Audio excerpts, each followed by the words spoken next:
Hi, my name is Mike Quinn, and this is the Ultimate Frontline Leadership Training Podcast. Today we're going to be talking about reactive versus proactive workers. Now, you're going to find there are lots of different types of people in the world, and they're all working where you're working. No matter where you go, there's always going to be the same type of difficult people and the same type of great people going to be working there.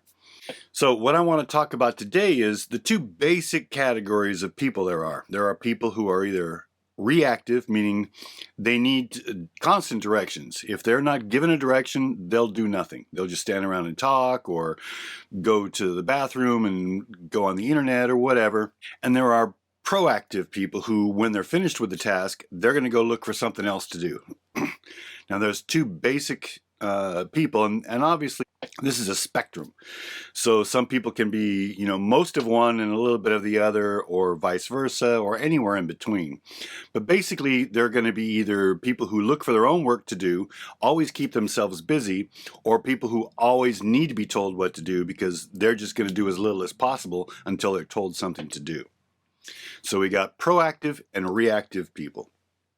Now, proactive people look for things to do whenever their task gets completed.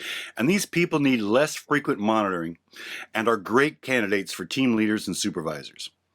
Give them a direction, and when you check back on them, chances are good they've already done it and they are working on something else they saw that needed to be done. A good manager knows who their team members are and prepares the day accordingly. Now, you know what will happen when you don't supervise the reactors. So you'll plan to visit them more often in order to ensure that things get done. You can delegate things to proactive workers and know that things will get done without ever having to check up on them. But you're going to check up on them anyway, because if you don't, they're going to get used to it and maybe they're going to start slacking as well. All right, you know what will happen when you don't supervise the reactors. They're not going to do very much and nothing's going to get done, and then, you're going to get in trouble for nothing on your shift getting done. So you're going to plan to visit them more often, do more follow-up, do more training, more demonstrating. It's going to take more work for you. So how do you get the reactors, the people who need constant motivation, to get as much work done as the proactives, the people who are always looking for something to do? Well, follow up and reward proactors in public. Okay, whenever anybody does something great, or whenever you assign something and you go back to make sure it gets done, if it got done correctly, reward them publicly so everybody can see, so the reactors can see, hey, these guys are getting rewards, they're getting benefits I'm not getting, and maybe that'll convince them to step up and participate in order to get those rewards. It's going to be about a 50% chance of whether that's going to work or not, because some of these reactors just don't want to work, period. I've tried motivating them so many different ways, and just, some people just aren't interested in working. And they're going to tell you who they are all the time, because they're not going to do very much work. They're going to constantly be looking for ways to get out of work, and other people are going to complain about them because they're constantly having to do their work for them. So now we're going to start making the proactors angry because we're not doing anything about the reactors, and the proactors are doing all their work for them. So you don't want to make the proactors angry, because they're going to go work someplace else. They're going to get tired of it, and now you're going to be stuck with reactors. Everybody, you're going to have to constantly be babysitting and walking the floor and making sure everything gets done all the time. You've got other things you got to do. You've got schedules to make, you've got inventories to take, your orders to place. There's customers to go visit. You've got lots of other things to do than constantly babysitting your employees. So you don't want to have all reactors. All right, it's going to be impossible to have all proactors. I mean, I've seen very few departments where everybody was proactive and everybody did a great job without having to be followed up on. It just doesn't seem to happen. There's a lot less proactive people than there are reactive people. So you're going to have some reactive people on your team, and that's okay. It just makes your job a little harder, because you're going to have to follow up on them and demonstrate to them if they did the job that you asked them to do, but they didn't do it correctly because they really didn't feel like it. You're going to demonstrate to them how it really should be done, and the next time you demonstrate that, you're going to see in your book, your little notebook here, you're going to see that, hey, I demonstrated this for you the last time, and now it's still not done correctly. Is there some problem we're having here? Can you demonstrate for me right now the way I showed you last time? I want to see you do this job correctly.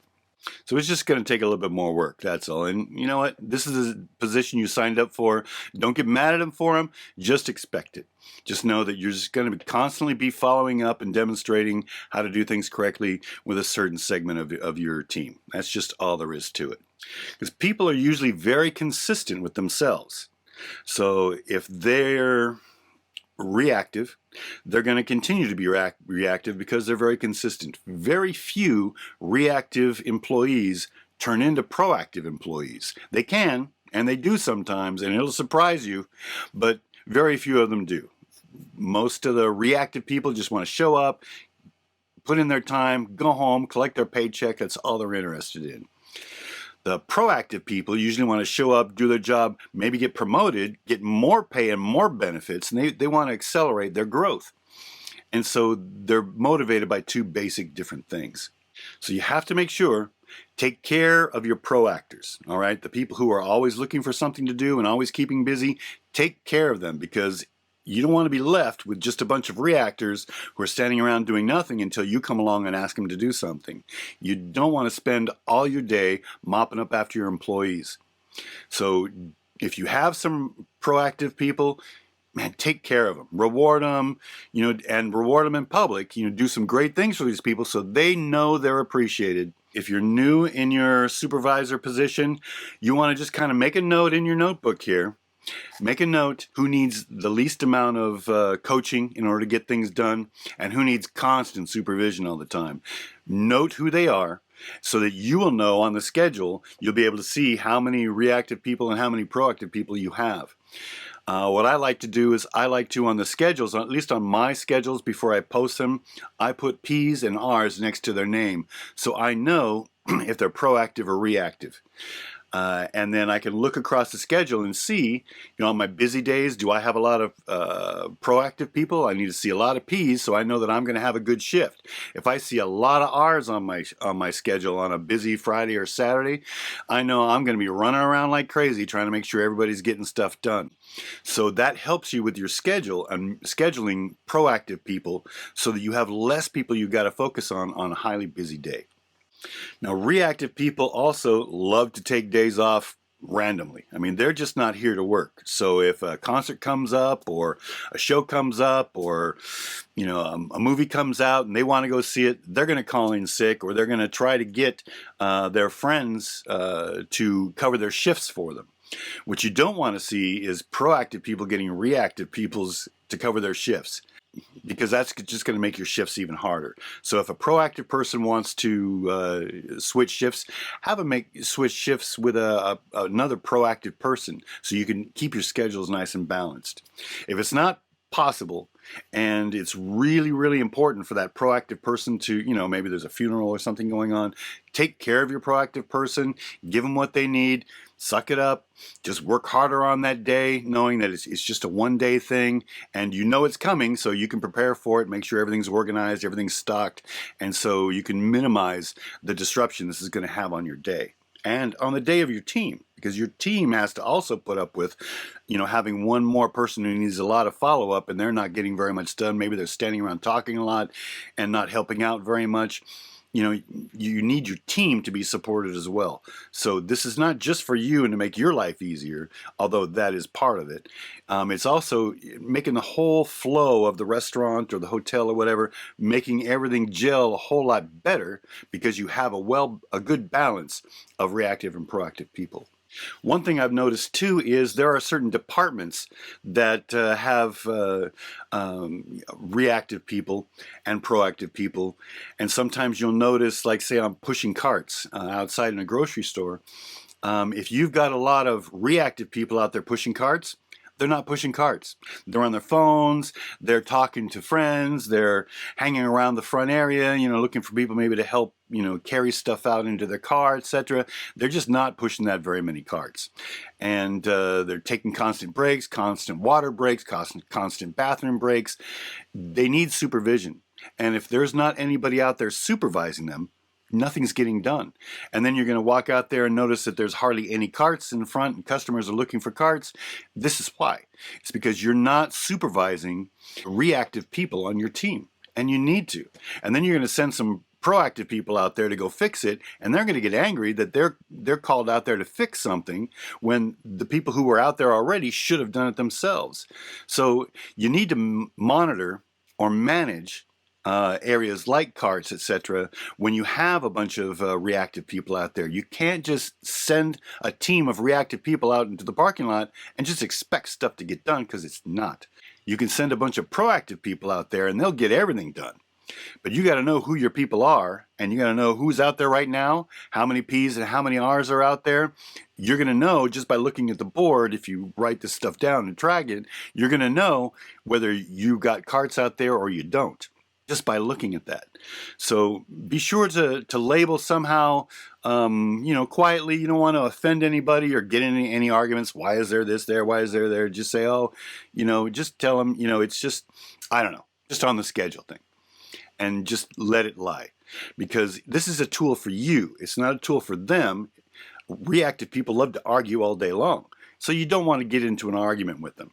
Or you can have the P's and the R's on a copy of the schedule that only you are privy to, so you will know whether you have a good team outside or whether you have to go check up on them or constantly stay out there and make sure that it gets done, what have you, depending on how many reactive people you have out there versus proactive people. Also, if you send a bunch of reactive people out there, maybe you have one proactive person going on out there, maybe assign them the task of making sure everybody else, all the reactive people out there, are working and are doing stuff. You can tell all of the reactive people out there, say, hey, okay, Jeremy's going to be in charge right now, or Jane is going to be a temporary supervisor right now, so if she says, she needs something done, make sure, it gets done, all right? She's now the supervisor for, the next hour or two, etc. You can try that if you're shorthanded on management. But seriously, if you're shorthanded on management, that's a problem right there. Anyway, so there's a basic idea of the two kinds of people you're going to have out there. People who constantly need to be monitored and motivated, or people who, when given a task, are going to seek it out, do it as best they can, and then if you're not around or if they don't have a direction for the next thing to do, they're going to be looking for something to do, and they're going to go do that until you can come along and give them their next assignment. Reactive people and proactive people is definitely out there. You walk the floor and you're going to see, is that an R or is that a P? You're going to see this actually play out. It's going to be happening in your unit. So use this. Use this as a tool to help you manage and schedule the departments correctly. All right? All right, I'll see you next week.